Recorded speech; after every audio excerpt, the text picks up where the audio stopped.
Special আছামলৈ সকলোকে স্বাগতম জনাইছোঁ আৰু আজিৰ ভিডিঅ'টো আৰম্ভ কৰিব ওলাইছোঁ। আজি হৈছে ফেব্ৰুৱাৰীৰ 4 তাৰিখ সোমবাৰ, গতিকে পলম নকৰি আজিৰ দিনটোৰ ৰাশিফলটো চাম আহক। চ' প্ৰথমতে আছে মেঘ ৰাশি। মেঘৰ ক্ষেত্ৰত হৈছে ভ্ৰমণত বাধা, পিতৃৰ আকস্মিক শৰীৰ বেয়া হোৱাৰ সম্ভাৱনা আছে। ঘৰুৱা ক্ষেত্ৰত পত্নী আৰু ভনীৰ পৰা সহায় লাভ কৰিব। তাৰপিছত আছে বিষৰ ক্ষেত্ৰত হৈছে খৰচৰ মাত্ৰা কিছু পৰিমাণে বাঢ়িব। বিয়া বাৰুৰ যোগাযোগত বাধা পাব। পৰীক্ষাৰ্থীৰ বাবে পঢ়িব লাগিব। শুভ ৰং হৈছে ৰঙা। তাৰপিছত আছে মিথুনৰ ক্ষেত্ৰত হৈছে কৰ্ম অগ্ৰগতি। দিনটোত বন্ধুবৰ্গৰ পৰা অকৃত্ৰিম সহায় লাভ। মংগলীয় কৰ্মত খৰচ বৃদ্ধি পাব। বিদ্যাত সিমান ভাল দেখা নাযায়।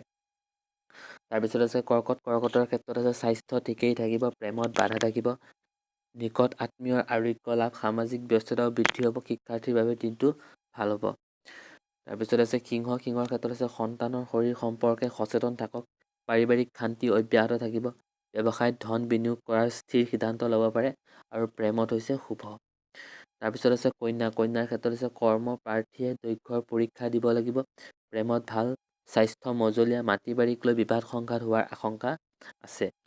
তাৰপিছত আছে তোলাৰ ক্ষেত্ৰত হৈছে পত্নীৰ সহযোগ লাভ কৰিব। পুৱা আৰু ৰাতি হনুমান চালিচা পাঠ কৰিব আৰু শুভ সংখ্যা হৈছে নীলা। তাৰপিছত আছে বৃশ্চিকৰ ক্ষেত্ৰত হৈছে শিল্পীসকলে নানা ফালেদি অৰ্থ আৰু সন্মান অৰ্জন কৰিব। ব্যৱসায়িক ভিত্তিত উত্থান পতন আৰ্থিক লাভত প্ৰভাৱ বিস্তাৰ কৰিব। চাকৰিয়ালৰ ব্যক্তিগতভাৱে দিনটো বেয়া নাযাব।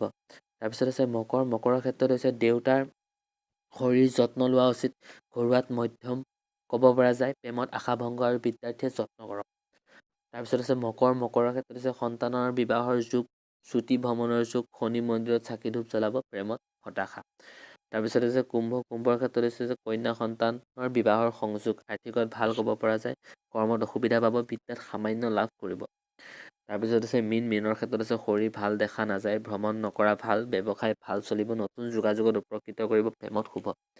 চ' বন্ধুসকল, আজি সোমবাৰ, ফেব্ৰুৱাৰী সোমবাৰ 4 তাৰিখৰ ৰাশিফল আছিল। চ' ইমানেই আছিলে।